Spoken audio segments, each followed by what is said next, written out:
Oui, professeur, merci beaucoup voilà, de vos propos liminaires qui ont amené déjà beaucoup d'informations. Moi, j'ai deux questions. La première est celle d'une montée en puissance dans la population d'une acceptabilité moins bonne en matière de reconfinement et de mesures annoncées qui euh, sont clairement mal vécues. On voit ça et là des formes de révolte, des restaurants ouverts, etc.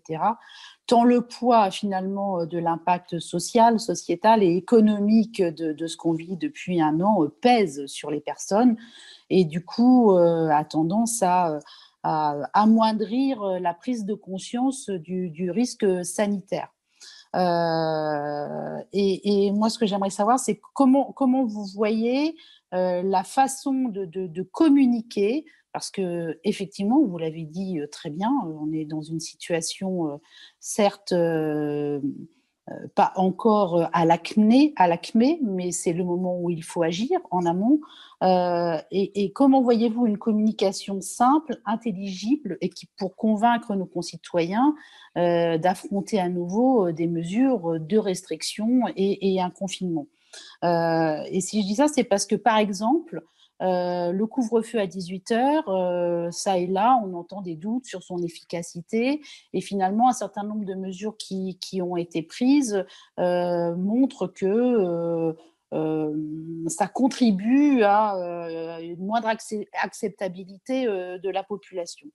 Euh, et donc sur les variants, en réalité, est-ce qu'il ne faudrait pas avoir un discours aussi clair que celui que vous venez d'avoir, mais aussi peut-être un seul canal de communication, parce que les interventions d'un certain nombre d'interlocuteurs, institutionnels ou non, font que le doute s'installe et je pense que l'acceptabilité va être très difficile. Or, en l'état actuel des choses, le confinement est la seule mesure qu'on a trouvée pour diminuer la circulation virale. On n'a pas atteint le taux d'immunité en population nécessaire pour pouvoir diminuer cette circulation. Et donc, j'aimerais avoir votre point de vue sur les voies et moyens pour que cette prochaine mesure qui va arriver puisse être acceptée et quels sont pour vous les arguments clés sur lesquels il faut absolument s'appuyer pour pouvoir convaincre tout le monde de cette nouvelle mesure. Moi, je voudrais aussi poser une question sur le séquençage. Dans le séquençage, donc on est vraiment très axé sur le variant britannique, hein, UK, comme on dit.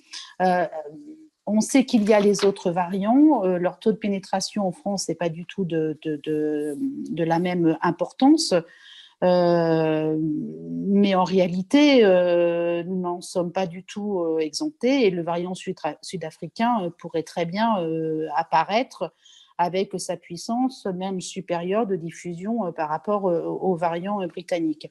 Comment, dans l'organisation du séquençage national, on est en capacité euh, proprement d'avoir un état des lieux de l'arrivée de ces variants et pensez-vous, puisqu'on voit quand même qu'il y a une régionalisation, même en Angleterre, il y a une régionalisation, ne pensez-vous pas que dans ces mesures que nous devrions prendre en compte et mettre en place, hein, comme les mesures de confinement, ne pensez-vous pas que la régionalisation ou la départementalisation, peu importe, en tout cas la territorialisation de certaines mesures, pourrait être une façon efficace pour pouvoir confiner en quelque sorte ces variants dans un secteur dans lequel on pourrait, si ce n'est les éteindre, en tout cas diminuer largement leur diffusion à l'échelle du pays. Je vous remercie. Scientifique, qui sommes-nous, comment fonctionnons-nous et finalement quelles sont nos relations avec les autorités sanitaires de ce pays.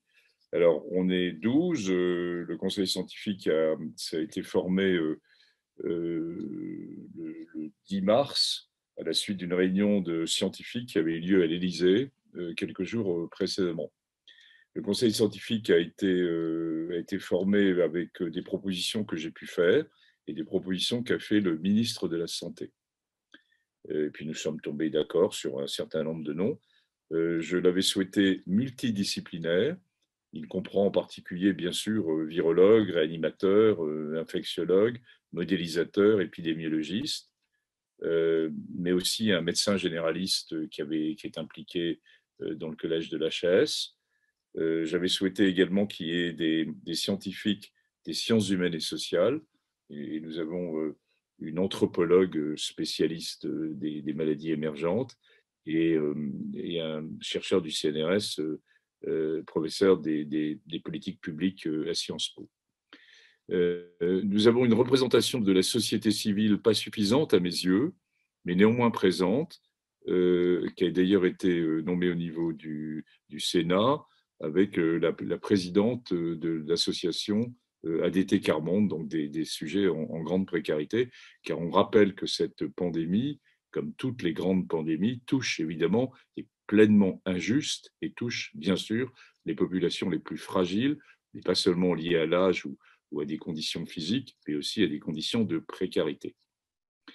Nous fonctionnons, on s'est réunis 3 fois par jour pendant les 3 premiers mois, hein, et on fonctionne chaque scientifique est un peu tête de ponge, comme je l'indiquais tout à l'heure, de sa communauté et va chercher un certain nombre d'idées au sein de sa communauté, et puis on les fait remonter. On s'autosaisit, en gros, on s'est autosaisi de environ 3/4 des sujets, et c'est seulement 1/4 de saisines que nous avons eues de la part des autorités sanitaires. Dernier point, peut-être, sur le mode de fonctionnement, j'avais souhaité que les avis du conseil scientifique soient publics. Je vous rappelle que, par exemple, l'équivalent du conseil scientifique anglais, il était anonyme. D'une part, ils ne sont pas restés longtemps parce que c'est vite sorti, évidemment, dans la presse, mais n'avaient pas d'avis écrits. Moi, je souhaitais que vis-à-vis de nos concitoyens, les avis puissent être écrits, que la presse puisse les avoir, que les différentes autorités puissent les avoir. Il y a un délai, c'est-à-dire qu'on les donne d'abord aux autorités sanitaires et gouvernementales, et puis ensuite, il y a un délai souvent de quelques jours. Et entre-temps, il peut y avoir des décisions politiques qui ont été prises en s'appuyant sur ces avis, alors que l'avis sort légèrement après. Sur la question posée toujours de relation du conseil scientifique avec l'exécutif, bon, je crois que c'est extrêmement clair, hein. Le conseil scientifique est là pour éclairer l'exécutif. Il n'est pas là pour décider de quoi que ce soit. Les décisions sont des décisions éminemment politiques et elles sont prises par les politiques. Voilà. Le conseil scientifique met sur la table un certain nombre de points qui lui paraissent de points de situation, d'enjeux qui lui paraissent importants, de points difficiles, de points clés. Éventuellement, c'est là où c'est probablement le plus difficile à comprendre pour la population. On s'appuie en effet on a une vision, je dirais, nous sommes déjà, pour vous donner un ordre d'idée, nous sommes en train de réfléchir là maintenant sur le poste, ce qui sera je ne sais pas quoi, que décidera le politique au plus haut niveau, c'est comment on sort d'une situation aussi difficile que celle-là. Vous voyez, donc on essaie en permanence d'anticiper un peu les questions qui peuvent se poser. Les relations donc avec le politique nous suit ou ne nous suit pas, ce sont des décisions politiques, c'est à lui de les prendre. Je constate que dans beaucoup de cas, il nous a suivis, et puis on a quelques cas, je peux vous en donner 3 exemples où il ne nous a pas suivis, et où par exemple sur l'école au mois de mai, et où finalement l'exécutif a souhaité réouvrir les écoles, nous souhaitions les conserver fermées jusqu'au mois de juillet, et il a eu raison, hein. Après, a posteriori, vous me demandiez la vision que j'avais, il a eu raison, c'était parce qu'il y a évidemment une vision sanitaire, mais il y a une vision sociétale et il y a une vision économique qui est en jeu, que nous avons aussi, hein. On n'est pas complètement borné dans notre affaire sanitaire. Deuxièmement, un deuxième élément, on réclamait la constitution d'un comité citoyen de liaison citoyenne, de discussion avec la société pour faire remonter un certain nombre de points. Pour des raisons diverses, les autorités ne l'ont pas mis en place. Elles l'ont mis en place, mieux vaut tard que jamais, avec autour du vaccin et du CESE, vous le savez, depuis quelque temps. Enfin, dernier point, et c'est peut-être là le point le plus sensible, c'est dans des situations difficiles, où on sent bien qu'il y a une évolution, que la situation est à un point clé, un peu critique qui peut se poser. C'est la situation qu'on a eue au mois de septembre.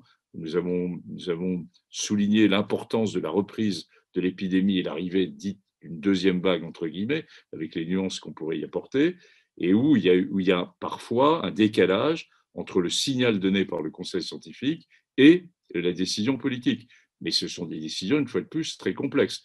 On est également dans cette période-là où on a donné des signaux et, bien sûr, la décision politique sera prise, je dirais, dans, je ne sais pas quand d'ailleurs, c'est une décision qui sera prise par le politique. Sur ce dernier point, la situation actuelle, je vous ai donné la situation épidémiologique en France. Je considère qu'on est dans quelque chose d'urgent, et je ne retire pas mes paroles sur l'idée que plus on prend une décision vite, plus ensuite je dirais, elle a une activité qui est importante. Ne confondons pas l'urgence et l'extrême urgence sur des décisions aussi complexes que reconfiner un pays, quelle que soit ou en tout cas poursuivre un couvre-feu, quelle que soit la décision qui sera prise pour la politique. Ça mérite que les enjeux, on le voit bien, et vos questions le montrent bien, que les enjeux sanitaires soient évidemment des enjeux importants, mais ils ne sont pas les seuls. Les enjeux sociétaux, les enjeux d'acceptabilité des mesures, les enjeux de conséquences pour notre jeunesse. Croyez que le comité scientifique, je suis moi-même grand-père, hein, on est des citoyens comme les autres, hein, et on se rend parfaitement compte des enjeux extra-sanitaires qui peuvent être existés et donc de la difficulté des décisions. Donc, bien sûr, on est dans un moment où il va falloir prendre des décisions. Est-ce que ces décisions étaient depuis le début de la semaine à un jour près, comme je l'entends partout? La réponse est non. Prenons le temps d'essayer de construire de façon intelligente la moins mauvaise des réponses pour construire autour de cela. Donc voilà sur les relations entre le comité scientifique et son mode de fonctionnement et le politique. Alors après, de très très nombreuses questions hein, sur les diagnostics, les kits de séquençage, etc. Oui, il faut pas non plus, enfin, il faut à la fois une stratégie de kit de PCR diagnostic, vous avez parfaitement raison, et puis à côté du séquençage. Mais il ne faut pas non plus penser que tout va résoudre, que les séquençages vont tout résoudre. Les kits diagnostiques, pour l'instant, sont construits avec des PCR qui donnent des signaux d'alerte, mais qui ne donnent pas des signaux positifs en disant c'est tel ou tel type de variant. Cela dit, ces PCR, je dirais, qui permettraient de discriminer, de dire immédiatement si c'est un variant anglais ou un variant sud-africain, nous allons les avoir dans les jours ou dans les semaines qui viennent. Elles sont déjà construites par les laboratoires de virologie à la PHP et elles vont être disponibles. Donc, c'est exactement la réponse à la question que vous posez. Par ailleurs, le séquençage, oui, il est important néanmoins parce qu'il permet une surveillance sans a priori, c'est-à-dire si on séquence, on est capable de voir arriver un nouveau variant, c'est ce qu'ont vu les Anglais d'ailleurs, hein, qui n'était pas connu. La technique de PCR permet seulement finalement d'avoir une surveillance diagnostique d'un variant qu'on connaît déjà et dont on connaît les mutations. C'est donc, n'opposons pas la stratégie de technique de PCR montée avec Santé publique France, l'ensemble des laboratoires de virologie, et soyons un peu positifs une fois de plus, la France est probablement le seul pays d'Europe qui est capable de sortir en ce moment des chiffres assez précis sur l'arrivée des variants. Hein. Je vous ai donné quelques chiffres au Portugal, par exemple, et en Angleterre, bien sûr, mais l'Allemagne, là aussi, exactement la pénétration de ces virus en Allemagne n'a pas le modèle de suivi et de dépistage de séquençage que nous avons mis en place. Elle va l'avoir. Enfin, ils ne sont pas plus idiots que nous, hein, mais c'est pour vous dire qu'on est aussi réactif sur un certain nombre de sujets.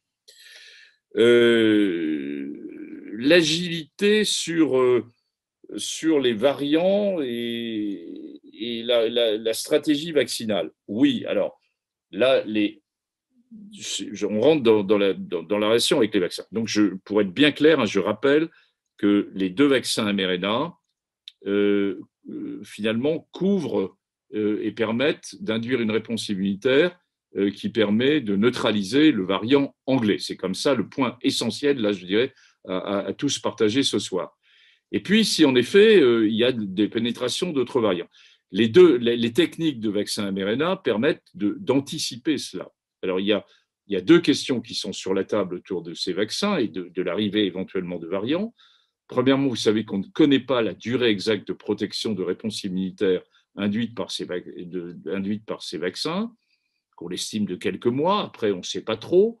Et il y a déjà une stratégie menée par ces compagnies, et avec les scientifiques d'ailleurs, de se dire on pourrait rebooster la réponse immunitaire avec une nouvelle vaccination, je dirais, dirigée classique, comme était le variant initial, ou bien contre un nouveau variant qui serait apparu. C'est-à-dire une population qui aurait été vaccinée pourrait être revaccinée au bout de 9 mois, par exemple. Ils sont en train de tester ça avec un vaccin directement dédié vis-à-vis de tel ou tel variant.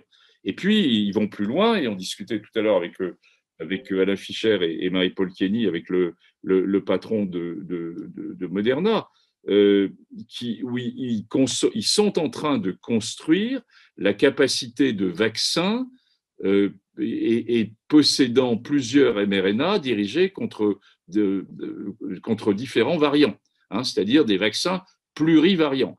Ils sont même en train d'essayer de construire des vaccins qui permettraient à la fois de couvrir la grippe et le coronavirus. Bon, est-ce qu'ils vont y arriver? Pour une interrogation. La technique, en tout cas, le permet. Et ils ont déjà un certain nombre de données, puisque des vaccins contenant plusieurs mRNA sont actuellement disponibles contre le cytomégalovirus. Et c'était le vaccin sur lequel ils s'étaient plongés avant d'arriver sur le corona, Moderna. Et ils ont déjà donc ils savent qu'on peut en plus petite quantité, et non pas avec les quantités initiales du vaccin, parce que sinon ça ferait trop gros sur la quantité de mRNA, mais en plus petite quantité, on peut construire un vaccin, je dirais, pluripotentiel et dirigé contre différents variants, qui pourraient donc s'adapter au fur et à mesure. Enfin, il faut souhaiter quand même que je dirais, la pression vaccinale, et c'est dans cette balance entre la sélection des variants et la pression vaccinale, il faut souhaiter que la pression vaccinale, c'est pour ça qu'il faut vacciner vite et le plus de personnes, permette de ne pas non plus multiplier, je dirais, la construction de vaccins plurivariants, parce que si on est en permanence en train de courir derrière, ça sera pas une bonne chose. Alors, deuxième type de question, c'est finalement l'acceptabilité et la crise, je dirais, un peu sociétale autour de cette crise. Je comprends parfaitement votre question, le conseil scientifique la comprend parfaitement. Si ça vous rassure, tout le monde en a assez, j'en ai assez moi aussi. Bon. Mais moi, ça n'a pas d'importance. Mais un plus jeune qui est un jeune étudiant qui est en première année, qui n'a jamais vu ses potes, un plus jeune qui n'arrive pas à trouver de boulot, un plus jeune qui n'arrive pas à trouver de petit ami, le conseil scientifique, sur sa dimension humaine et sociale, en a pleinement conscience. Et c'est un enjeu. Comment nous construisons la balance entre un tout sanitaire, c'est-à-dire c'est le choix qui a été fait jusqu'à maintenant de protéger les personnes les plus fragiles et les plus anciennes et de diminuer la morbidité, mortalité, par rapport à une vision qui à la fois essaie de tenir le sanitaire, parce que je ne crois pas que les Français, ça je m'avance à titre personnel, mais envie d'avoir des images difficiles de trop de décès, parce que c'est une vision de la société que nous avons tous et qui est complexe, mais inversement qui permet aussi d'avoir une France qui vit. Et je comprends tout à fait. Ce n'est pas au Conseil scientifique de se prononcer là-dessus. Ce sont des décisions éminemment politiques, je le dis. Néanmoins, si vous voulez me pousser dans mes retranchements, je pense que nous sommes véritablement avec une question un peu sociétale et éthique, quasi éthique actuellement, finalement de politique générationnelle entre continuer à préserver la santé des plus anciens, mais peut-être au détriment de la santé des plus jeunes. Et c'est une vraie grande question auquel nous sommes très sensibles. Alors, la communication, c'est un élément fondamental. Le conseil scientifique n'est pas là. Il n'est pas là pour communiquer. Je vous rappelle qu'on communique à l'occasion de la sortie de nos avis pour être explicatif. J'essaie parfois de prendre la parole, mais vous avez pu, pas tellement souvent, même si mes prises de parole sont parfois surdimensionnées par les médias, pour expliquer. Je comprends parfaitement expliquer des sujets difficiles. Expliquer ce que vous disiez, c'est-à-dire finalement, pour le français, qui est beaucoup plus intelligent qu'on ne le pense, bien sûr, à chaque fois, qu'est-ce que ça veut dire un variant? C'est un risque théorique. On lui raconte qu'on va se trouver avec beaucoup plus une pression sur les services de réanimation mi-mars, etc. Mais il ne voit rien. Il voit la France qui continue là. Donc c'est extrêmement compliqué d'expliquer comment l'arrivée d'un variant, en effet, et il faut avoir une attitude préventive pour essayer d'éviter d'avoir trop de retentissement sur le système de soins et trop d'entrées en réanimation et de décès dans la période de fin mars, par exemple. La communication est la base de la confiance. La confiance, vous le savez, c'est un phénomène fondamental dans les crises, quel que soit le type de crise. Et c'est la confiance, elle n'est pas là d'emblée, hein, elle se construit et on passe par hauts débats. Et j'ai pleinement conscience que de la même façon qu'il y a parfois des problèmes de confiance entre le citoyen et les politiques, il y a aussi des problèmes de confiance entre le citoyen et les scientifiques, mais c'est un autre débat que ce soir, et qui est une vraie leçon à tirer, me semble-t-il, de la crise Covid. Alors, le séquençage, je vous en ai déjà parlé. Ensuite, l'espoir avec les vaccins. Oui, les vaccins restent l'espoir, hein, c'est fondamental. Ce que j'ai voulu introduire, c'est qu'on avait un schéma assez simple en début d'année avec une sortie de crise pour la mi-octobre, enfin pour le mois d'octobre. On sent bien que on s'interroge sur finalement la survenue éventuellement d'un autre variant, hein, qui pourrait reposer une question. On s'interroge sur la durabilité des vaccins, mais aussi sur les réponses que je vous ai dites, la capacité aussi, l'ingénierie humaine qui va être capable de fabriquer de nouveaux vaccins. On s'interroge également sur finalement rentrer dans une sorte de vaccination chronique modifiée, qu'on modifierait chaque année vis-à-vis de ce virus. Je dirais, il faut être très prudent, il faut être très modeste vis-à-vis de ce virus, vraiment très modeste, je le dis vraiment en toute franchise. Je pense, me semble-t-il, une sortie de crise possible quand on aura vacciné l'immense majorité des personnes qui sont les plus à risque, hein. Toutes ne seront pas vaccinées, hein, parce que, vous l'avez très bien dit, il y a des gens mais très peu de gens qui vont le refuser, à mon yeux, hein, dans cette population. Il y a des gens chez qui il y aura une réponse immunitaire qui sera moins bonne. Et si vous prenez 80% de vaccinés, 80% de réponses, 8 x 8, 64, vous avez quand même un tiers de cette population qui, du coup, ne serait pas protégée. Donc, vous voyez qu'il faut à la fois mettre beaucoup de choses dans les vaccins, mais penser à autre chose que les vaccins. Et probablement, les mois qui viennent vont être un élément très important pour autre chose que pour les vaccins. Ils vont être sur la thérapeutique et sur la thérapeutique de prise en charge des personnes les plus à risque et d'un traitement immédiat dès qu'on a un traitement possible. Alors, est-ce qu'on est suffisamment... non, les vaccins, je vous ai répondu chez les sujets âgés. Les enfants, oui, les écoles. Oui, c'est un sujet évidemment qui est à la fois très, je dirais, très technique et très sociétal. Les données anglaises, qui initialement suggéraient que le variant anglais était plus transmissible au sein des écoles et des enfants, ne nous ont pas convaincus. C'est la raison pour laquelle vous avez vu dans nos avis le fait que nous recommandions, y compris avec les variants, la poursuite de l'ouverture des écoles. Parce qu'il y a d'autres enjeux, et vous en avez pleinement conscience, qui sont des enjeux sociétaux, et en particulier pour les enfants qui sont issus des classes les plus fragiles ou socialement défavorisées. Nous restons pour l'instant sur cette position.